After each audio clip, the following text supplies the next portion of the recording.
అమరావతి రాజధాని పేరుతో రాష్ట్రంలో ప్రజలకు ఎలా అన్యాయం జరుగుతూ ఉందో, అమరావతి రాజధాని పేరుతో రియల్ ఎస్టేట్ వ్యాపారం ఎలా చేస్తున్నారో, అమరావతి రాజధాని పేరుతో భూములు ఇచ్చిన రైతులకు ఎలా అన్యాయం చేస్తున్నారో మనం చెప్పేది కాదు. చంద్రబాబు అనుకూల మీడియాలో జర్నలిస్టులే వాళ్ళు నిజాలు బట్టబయలు చేస్తున్నారు. ఒక్కసారి రాజధానిలో రైతులు భూములు ఇచ్చిన రైతులు ఎలా అన్యాయానికి గురయ్యారో ఒక్కసారి ఈ వీడియో చూడాల్సిందిగా మీ అందరికీ కూడా తెలియజేస్తున్నాను. నా పేరు ఆర్దూరి యుగంధరెడ్డి. మాది మందడం గ్రామం. నేను 25 ఎకరాలు ల్యాండ్ పూలింగ్ విధానంలో 2017లో చంద్రబాబు గారు ప్రకటించినాక అందరిస్తానని చెప్పి ల్యాండ్ పూలింగ్ పోయించామండి. సరే, అప్పట్లో ఇచ్చారండి. నాకు 30,000 గజాలు దాకా నా కుటుంబానికి, నా బాబుకి, మా అమ్మాయికి, మా ఆవిడికి అందరం కలిసి ఒక 30,000 గజాలు దాదాపు వచ్చింది మా కుటుంబానికి. ఈ 30,000 గజాలు లాటరీ తీశారు, రిజిస్టర్ చేశారు. ఒక ముందుగా 2 ప్లాట్లు రిజిస్టర్ చేయించుకున్నా. 2 ప్లాట్లు రిజిస్టర్ చేయించుకొని ఒక ప్లాట్ దగ్గరికి వెళ్తే బాగానే ఉంది. తర్వాత తెల్లారి కమర్షియల్ ప్లాట్ దగ్గరికి వెళ్తే మా ఊర్లో ల్యాండ్ పూలింగ్ ఇవ్వని పోయండి, ఇది మీరు నా భూమిలోకి రావడానికి లేదని చెప్పి ఆ రైతు చెప్పారు. అంటే యువంధర్ గారు, ఆ భూమిని అతను ఆ రైతు ఇవ్వలేదు భూ సమీకరణ కింద. ఇవ్వకపోయినా సరే అందులో మీకు ప్లాట్లు ఇచ్చారు. ప్లాట్ ఇచ్చి రిజిస్టర్ చేశారు. రిజిస్టర్ కూడా చేశారు. ఓకే, మీకు రిజిస్ట్రేషన్ ఎట్లా చేయగలిగారు? ప్రభుత్వం కాబట్టి చేయగలిగారా? అంతేనండి, ప్రభుత్వం కదా, వాళ్ళ చేతుల్లో ఉంది కదా. ఆ సర్వే నెంబర్ వేసేసారు, రిజిస్టర్ చేసేసారు. ఏమంటే నారాయణ గారికి తెలియపరిచారు.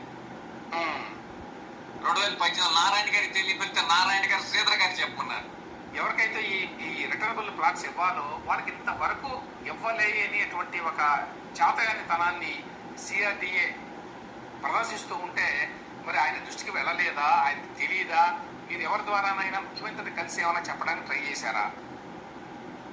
లోకేష్ గారిని కలిశానండి. లోకేష్ గారికి వివరించా.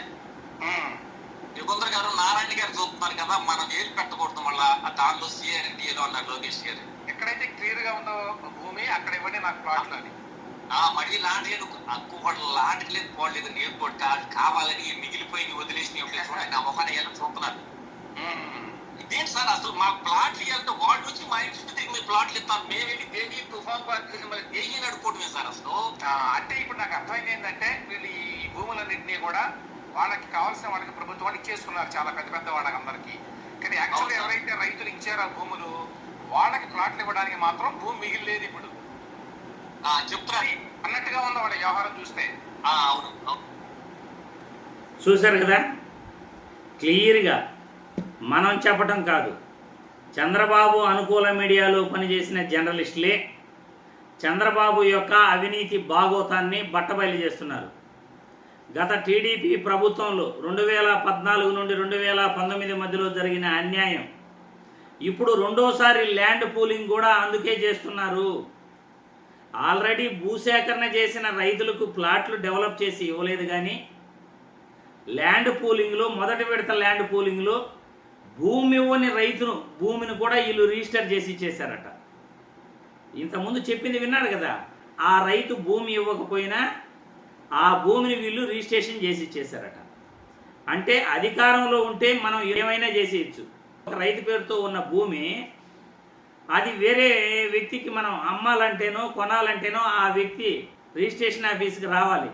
కానీ ఆ వ్యక్తి అమ్మకనే ఒక రైతు పేరుతో ఉన్న భూమిని వేరే వ్యక్తికి రిజిస్ట్రేషన్ చేసి ఇచ్చారంటే ఇందులో ఎంత ఘరానా మోసం ఉందో, అధికారాన్ని అడ్డం పెట్టుకుని ఎంత అవినీతి చేశారో తెలియట్లేదా? అమరావతి రాజధాని రైతులకు ఎంత అన్యాయం జరిగిందో అర్థం అవ్వట్లేదా?